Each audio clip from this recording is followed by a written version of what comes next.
Our next speaker, Dr. Ali Denktas. He is also from the Medical Center in Houston. He's associate professor at UT in the Division of Cardiology. His original education, undergraduate at Istanbul University and medical school there as well. He did training in terms of residency at the Mayo Clinic, fellowship in cardiology at UT Houston, and then interventional cardiology fellowship also at Mayo Clinic in Rochester. His clinical as well as research interests, active program there at UT Med School. His talk will be on stem cells as markers subsequent to myocardial infarction. Dr. Denktas. Thank you very much. I hope you all can hear me. Okay. Can you all hear me? All right. Thank you. I'll try to use this instead of the pointer. I think this is going to work better. And I have a disclaimer, conflict of interest, that I am an interventional cardiologist. So I try to open up the heart arteries so that people don't get heart failure eventually. So that's my first goal, is to get to them before they develop their heart failure. However, we are unsuccessful sometimes because the patient presents a little later. Then we have to rebuild the heart. And we do stem cell therapies. However, that's not what I'm going to talk about today. I would like you to think of your cells as little recorders of your doings in life. They know what you did last summer. They actually know if you ate that last piece of bagel or did you eat that donut. So they know all about you, and they record all this and they react in that way. So with that, let's go on. Dr. Willison alluded to this, but coronary heart disease affects a lot of individuals in the United States. This is 1997, but it hasn't changed much. About 50% of the deaths from cardiovascular diseases happen from coronary heart disease. And about 500,000 deaths from females, Dr. Wilson said this earlier, happen from coronary disease or heart disease. This is the leading cause of death in both men and women. There's an interesting thing here. Women tend not to die of accidents. This is males dying of accidents, not even there. Women are more careful, I think. So, and 4.8 million people suffer from heart failure, and about 400,000 new cases of heart failure happen each year. And major cause of heart failure in the United States is coronary disease, having a heart attack. And the first year, this is very, very in line with the economic impact. In the first 6 years after MI, 18% of men and 35% of women will get a second heart attack. These are more important. 22% of men and 46% of women will be disabled because of the heart failure. So, can the myocardium be repaired? Well, if you're a zebrafish, absolutely yes. When 20% of the zebrafish heart was removed, it grew back to its original size in 60 days. So, but unfortunately, we are no zebrafish. And how does this thing about bone marrow cells come into being? In patients with different sex transplantation, basically males getting female heart, females getting male heart, they do biopsies for surveillance, and they looked at these patients, and ostmyocytes were found in 1 to 2% of the cells in the transplant patients. When a patient received a heart from a female donor, it's a male patient, with the Y chromosome labeling, they saw female cells in those patients' hearts. So where are these cells coming from? They're coming from the bone marrow, as the previous speakers have told us. So what are adult stem cells? They're found in mature tissues and blood. They have no immunologic problems and really no ethical considerations. They're your own cells.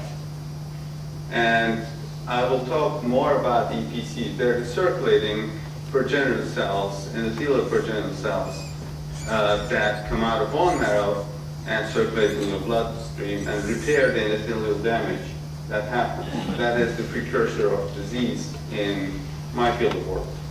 They have plenty of markers on their surfaces so we can identify them. And what they do is they work primarily in covering the plaques. And they also stabilize these plaques. They make sure that the vessel dilates, not reconstricts. So these are extremely important cells. And when given in acute MI patients, we did this in 2004.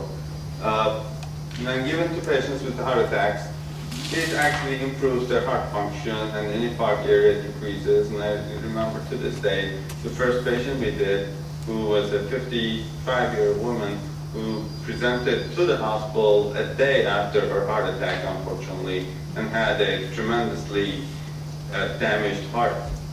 And when we gave her the cells, 3 months later, my nuclear cardiologist friend paged me and was screaming on the other side of the phone. This was an unblinded London phase. The whole heart was alive again. It was dead and it was alive. So now she climbs mountains. She jogs 6 miles, and she still emails me and considers herself my baby. So I don't know about that. But you know, this was amazing to see for us. So what happens? We have our own systems, and our circulating stem cells increase after heart attacks. And they have a role in neovascularization, basically making new blood vessels. Higher level of EPCs in bloodstream of patients predicted better outcomes. This is one paper in the Journal of Medicine 2005. So the more cells you have, the better you do in the long run. You have less heart attacks, less stroke, less heart attacks, and less admissions. I'll go.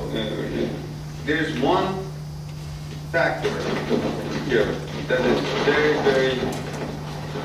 I'm not doing that. There's one.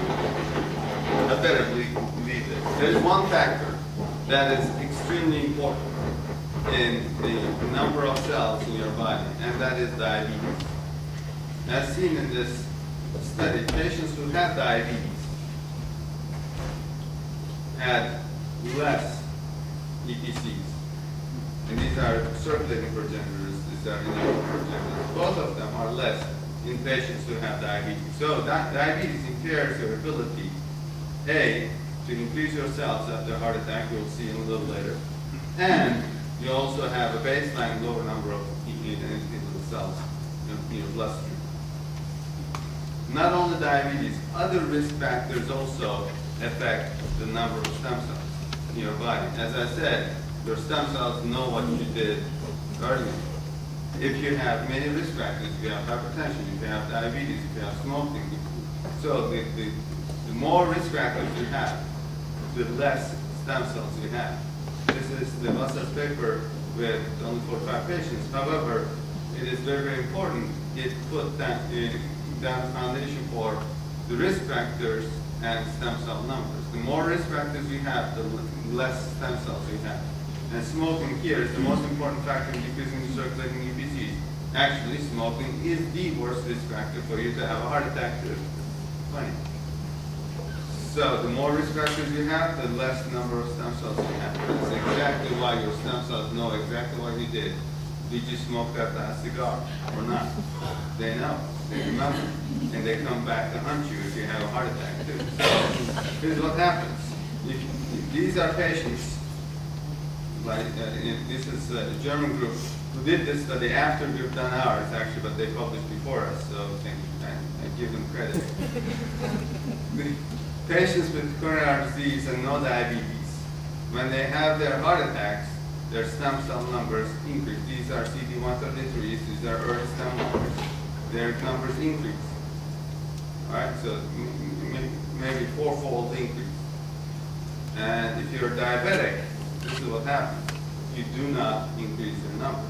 You cannot increase your number. So that goes in line with all the other studies mentioned earlier. And you do not migrate as well if you have higher levels of blood sugar. So what happens? Toxins in time, you get vessel injury, you get inflammation, you have your roaming stem cells into the progenitor cells, and they fix the damage. So you don't get a problem. Decrease the inflammation, you're back to baseline. But if your stem cells capacity and function and numbers are diminished, they cannot decrease the damage that is inflicted with toxins and enzymes and stuff. So you get more damage. More damage, your protection of your endothelial layer is gone, your vessel is open to injury, you get more atherosclerosis, you get more heart attacks, you get more stroke problems.